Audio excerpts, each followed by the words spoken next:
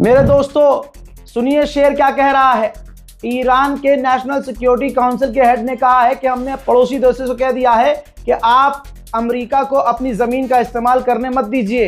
यहां तक कि 2 अरब देशों ने हमको ये कहा है कि हमने अमेरिका को अपनी जमीन का इस्तेमाल करने से रोक दिया है, लेकिन हमें डाउट है। यकीन कीजिए, मैं फिर से ईरान को पैगाम दूंगा कि अरबों पर यकीन न कीजिएगा, जैसे आप नहीं कर रहे हैं। मेरे दोस्तों, उन्होंने आगे ये भी कहा कि डोनाल्ड ट्रंप फंस चुके हैं, अब पीछे जाने का रास्ता नहीं है। डोनाल्ड ट्रंप चुपचाप अपनी गलती मान ले कि इजराइल के चक्कर में वो इस जंग में फंस गए हैं, और अगर यूरोप भी कूदता है इस जंग में तो उनसे हम डील कर लेंगे, हम हर चीज के लिए तैयार हैं। इन्होंने भैया आगे बहुत बड़ी बात बोली। इन्होंने कहा कि हमने अमेरिकी कई सैनिकों को पकड़ लिया है और अमेरिका के कई सैनिक मारे गए हैं, लेकिन वो बोल रहे हैं कि 2-4 मारे गए हैं। बाद में कह देंगे कि एक्सीडेंट हुआ था, एक्सीडेंट में थोड़े सैनिक और मारे गए हैं, ईरान ने नहीं मारा है। भाई कितना बड़ा खुलासा ईरान के नेशनल सुप्रीम काउंसिल के हेड ने किया है। डोनाल्ड ट्रंप का एक ऑडियो सामने आया है जिसमें वो कह रहे हैं कि ईरान टूट गया है, घुटने पे आ गया है, ईरान हार रहा है, हम बुरी तरह से पीट रहे हैं, कुछ दिन और हमले करेंगे और हम जीत रहे हैं। We're winning the war by a lot. We've decimated their whole evil empire. It'll continue, I'm sure, for a little while. But very proud of the people. The parents were so proud of their boy, as they call him, my boy. In case the young lady. पूरी दुनिया में सब expose हो चुका है कि America और Israel ने 170 कम से कम 165 से 70 लड़कियों को ईरान के अंदर स्कूल पर मिसाइल दागकर कत्ल कर दिया। कोई ऐसा देश नहीं है एक देश को छोड़कर, और कोई एक ऐसा संगठन और पार्टी के लोग नहीं हैं जो अमेरिका को सपोर्ट कर रहे हो। मुसलमानों के नरसंहार पर जो खुश होते हैं लोग, सिर्फ वही खुश हैं जो राक्षस नुमा लोग हैं। दोस्तों, पत्रकार ने पूछा कि क्या आपने ईरान के स्कूल पर बमबारी की थी जिसमें 165 से 70 लड़कियां मारी गई? तो ट्रंप ने कहा कि जो इन्फॉर्मेशन मेरे पास है, हमने नहीं किया है, ये ईरान ने किया है। जी हाँ, ईरान पे डाल दिया, और दुनिया का बच्चा बच्चा भी जानता है ये काम किसने किया है। गाजा फिलिस्तीन लाइव एग्जाम्पल है। कहा डोनाल्ड ट्रंप ने कि ये ईरान ने किया है, और तो और अमेरिका के डिफेंस मिनिस्टर ने कहा कि ईरान के हथियार खराब हैं, वो अपने आप को खुद मार रहे हैं। मतलब ईरान अपने आप मिसाइल उठा रहा है, अपने ऊपर दाग रहा है।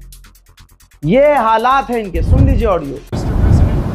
Did the United States bomb a girls' elementary school in southern Iran on the first day of the war and kill 175 people? In my opinion, based on what I've seen, that was done by Iran. Is that true, Mr. Hegseth? It was Iran who did that? Investigating. Still But investigating? the only side that targets civilians is Iran. We think it was done. We think it was done by Iran Can you give us an because idea they're of very inaccurate, as you know, with their munitions. They have no accuracy whatsoever. It was done by Iran. भाई, Donald Trump की जो tweet है ना, आप उसे पढ़ेंगे तो समझेंगे कि आप ये कितना परेशान है। अब देखिए, कल तक जिनको गाली बक रहा था और जिनको डरा रहा था, आज उनको मौका मिला है ट्रंप को खुश करने का, और इसको मौका मिला है फायदा उठाने का। तो इसने कहा कि हमारा सबसे ग्रेटेस्ट साथी ब्रिटेन है, वो हमारे लिए एयरक्राफ्ट कैरियर भेज रहा है। यानी कल तक जो ब्रिटेन के खिलाफ बयानबाजी कर भी रहा था अमेरिका, अब मक्खन लगा दिया ट्रंप ने, उधर से वो ब्रिटेन भूल गया। अब अमेरिका से ऊपर ब्रिटेन ना हो जाए और कल को ब्रिटेन ये ना कह दे कि हमने अमेरिका की मदद की थी, तो भाई इसने कह दिया अगली लाइन में कि अब हमें एयरक्राफ्ट कैरियर की जरूरत नहीं है, हम लड़ रहे हैं और हम जीत रहे हैं। यानी ब्रिटेन बेचारा युद्धपोत भेजे भी और अगला एहसान भी ना माने। फिर चौथी लाइन में डरा दिया कि आज जो हमारा साथ दे रहे हैं हम उनको याद रखेंगे। ये लाइन से ये कहना चाह रहा है कि भैया साथ दो हमारा, वरना कल को टैरिफ लगाऊंगा। ब्रिटेन मदद कर रहा है लेकिन हमें जरूरत नहीं है। कितना कंफ्यूज है एक ही पोस्ट में ट्रंप। ईरान के 3 ऑयल रिफाइनरीज के ऊपर अमेरिका और इजराइल ने मिलकर बमबारी करके सब कुछ तबाह कर दिया है।